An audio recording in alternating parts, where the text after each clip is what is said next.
Hello everybody, welcome back. And today we're going to talk about diversification. Hopefully it's a term that you guys have all heard before. It's all out there for a wide variety of things. So today we're going to cover what it is. So first things first, get that disclaimer out of the way. All this information is purely informational. Please don't consider this as any endorsement or advice. Use at your own risk. So let's dive in. What is diversification and why does it matter to me? That's the question we're going to handle today. I'm going to cover a couple of different topics with this. So first things first, what is diversification? Why is it important? Benefits of it, and how do you use it? So, simple definition, minimizing your total risk by limiting the exposure to individual fail points. It's simply variety. So why is it important? Minimizing risk. That's what we're all trying to do. Most people don't like risk with their money, risk-averse people, and so we want to try to minimize that as much as possible. And so we do that by mixing the exposure.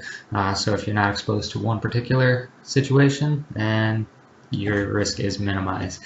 So that's probably still a little confusing to some people, so let's jump into an example. So we're going to look at a diversified versus a non-diversified portfolio. So if you're not diversified, you're going to take all your money and throw it into one company. So we'll say this ABC company. If ABC company does well, you make a lot of money. If ABC company does not well, you lose a lot of money. So all your financial gains or losses is tied to ABC company. If it's diversified, you take that same amount of money, same portfolio, and you divide it among many different companies. So we can see in this situation, if ABC company does well, you still make money, but not as much money. If ABC company goes bankrupt, then you only lose a small part of your portfolio and still have positions in all these other companies. So a common phrase that everybody's used to hearing is don't put all your eggs in one basket. This is where it all comes from. So if you put all your eggs in one basket, you're in that not diversified category. You drop that basket, your eggs are gone. If you put all your eggs in a bunch of different baskets, you drop one basket, you still have all those other baskets. So kind of a cool way to look at it, and a phrase that everyone's familiar with. So the benefits of diversification. We talked about this a little bit, so let's just recap it here. One company can't ruin your portfolio. If ABC company goes bankrupt, you still have a rest of the portfolio. Something else you can do is different types of investments. So suppose that ABC and 1, 2, 3 are stocks, the companies, and then you have a BBB bond, and then the swearing one in there is annuity. There are all the different types of investments. So we've got another video out there that kind of walks through the different types of investments if you're unfamiliar with what these are, and they will kind of delve into those a little bit deeper and go into the benefits and risks of each of those. And then the other thing that's kind of important that ties along with the different types of investments is you can weather the ups and downs of the economy. So depending on what the economic state of the country is, sometimes stocks are doing better, sometimes bonds are doing better, but if you have both of them, you're kind of safe no matter what condition the economy is in. So how can you use diversification?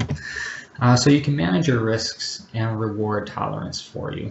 So we got another video that kind of goes into risks. If you haven't watched that, feel free to go check that out.